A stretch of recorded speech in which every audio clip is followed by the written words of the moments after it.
everyone, it's Angela from Threadwaggle Quilting and APQS Raleigh, and this time I'm going to be talking about the idler. And I'm going to also talk about your carriage, which is why I have a carriage in my lap. But to start out with the idler is the piece that goes on your left leg of your system. And yesterday when we talked about the motor wheel, I showed you the little set screws to tighten the motor wheel onto the shaft. In this case, you've got these two little holes, but there's nothing down inside of them. There are no set screws on your idler, so you don't have to worry about keeping those tight. It's held on with this bolt and nut. So it's not on a motor. It doesn't have a shaft. The little gold bolt that goes all the way through is what it turns on. So there's no reason to try to keep those two spaces tight because there's nothing inside of them. You do every once in a while want to check and make sure that your bolt and nut are tight on here. So if you've loosened your belt to check the motor, go ahead and make sure this is tight as well. I haven't seen one of these loosened. It's just a good thing to make sure that it stays tight.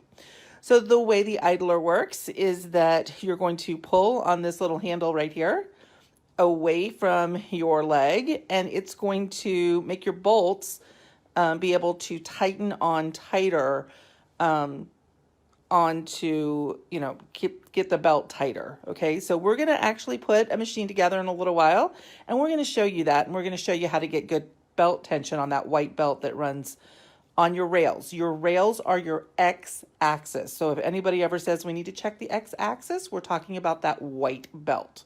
Okay, so this is the idler that goes on the leg. Now let's talk about your carriage for a second. So this is a carriage that is obviously not on a frame. And we're going to talk about the black belt that's on the side of the carriage. Okay, I'm going to come down to this end first, and you're going to see two bolts and a little slide. Okay, so this is the idler for the carriage. It's on the back side of the carriage.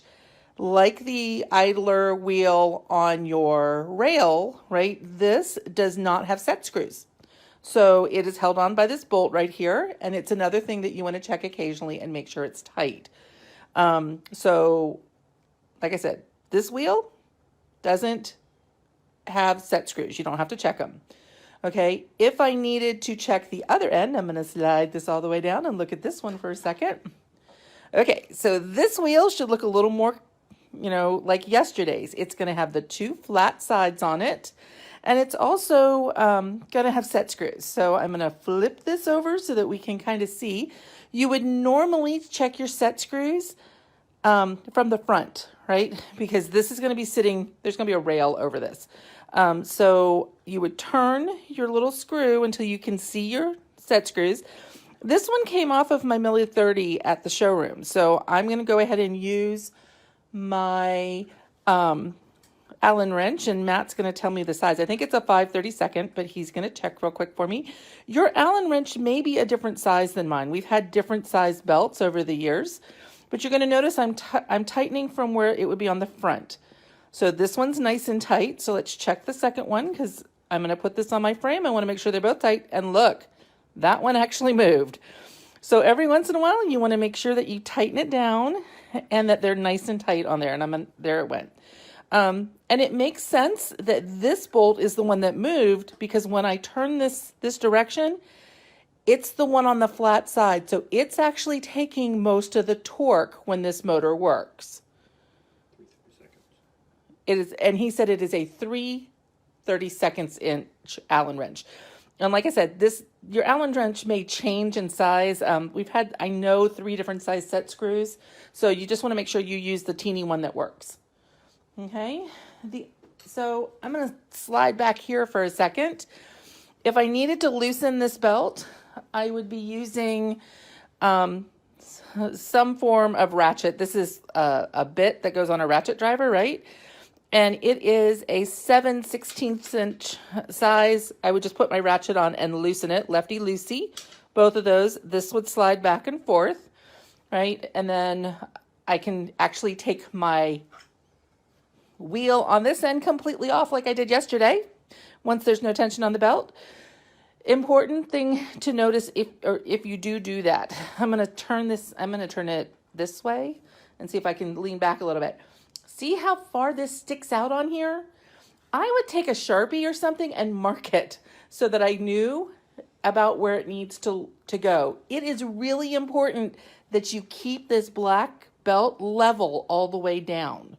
So you can't change the height on the idler wheel, but you can on this leveler wheel, and you want this belt to run straight. You also want it to run relatively tight. So if this is about 4 inches from the center of this bolt, I can just barely get these two together. You see that pinch test on it? If I go closer, I can't get it together with my grip strength. Now, my husband probably could, but I can't, okay? So you want it to be relatively tight, and you want it, when you're looking about center of my carriage, both of these to be running straight and parallel, okay? So works the exact same way as your rail system, has a motor and an idler, just like the rail system does. You just, you're going to put pressure backwards towards the wheel to tighten it. Okay, so, and I would just take, a hammer or something that I could put, or a wrench, something I could put up against this and push and then tighten down with my other hand. I can actually tighten the carriage belts by myself. When I go to tighten the rail belts, it is much easier to do with a friend. So give us a little bit and we will put our system together the rest of the way so that we can show you how to tighten the front belts. Have a great day.